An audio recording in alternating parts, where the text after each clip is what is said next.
Good evening, welcome to Tuesday's Look North.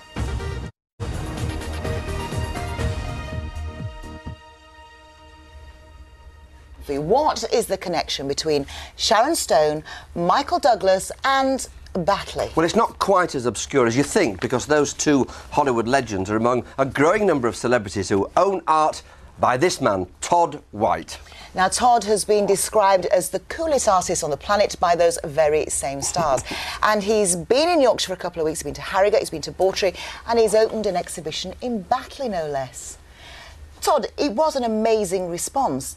I wondered when I heard you were coming whether LA, Batley, whether the thing would work. Yeah, we were on the same page with you. We didn't know whether it was going to be one person standing there or 500, so it was a shock for us to have such a great show. So we've heard from the stars that they really like your work. I mean, how does that react with you? You must get a real buzz out of that. Stars are normal people, it doesn't matter. I just like the fact that someone relates to what the story I'm trying to tell. Because that's the truth, isn't it? Every one of your pictures has a story. Yeah, every one. Tell us this one, and did you ever know her? Yeah, I knew her, and this one was Ask Me to Stay, and the titles of my paintings come up, I come up with the titles well before I do the painting.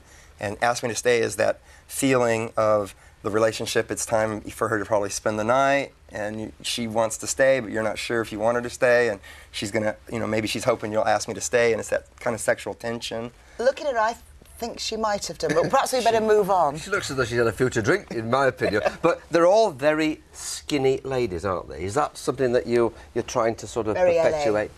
No, not at all. It's just I tend to draw, I think, artists in general, draw the way they see themselves. I see myself as rather slim, so I think that just comes off in the drawings. But there's nothing wrong with the curvier woman. No, I love the curvy woman. No, I just want to make this clear. I've been in heaven in England.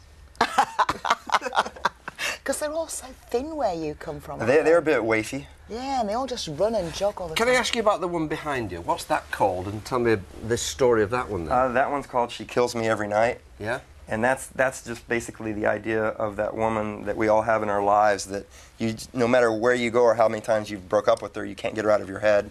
And she just, you love her and she tortures you at the same time. These are all women that you've been out with, aren't they? This is your way of getting over your relationships. It helps, yeah. It helps a lot. So I like to get myself really heavily in love and then just end it all and destroy it and then let it destroy me and then just whatever comes of it, comes of it. It's almost like that's recharging my batteries. You sound like a nice guy. You really do. So instead of paying for therapy, you just paints a painting, sells it for a fortune, like $100,000, and everyone's happy. And it makes people so happy they quit going to therapy and buy my paintings. Okay.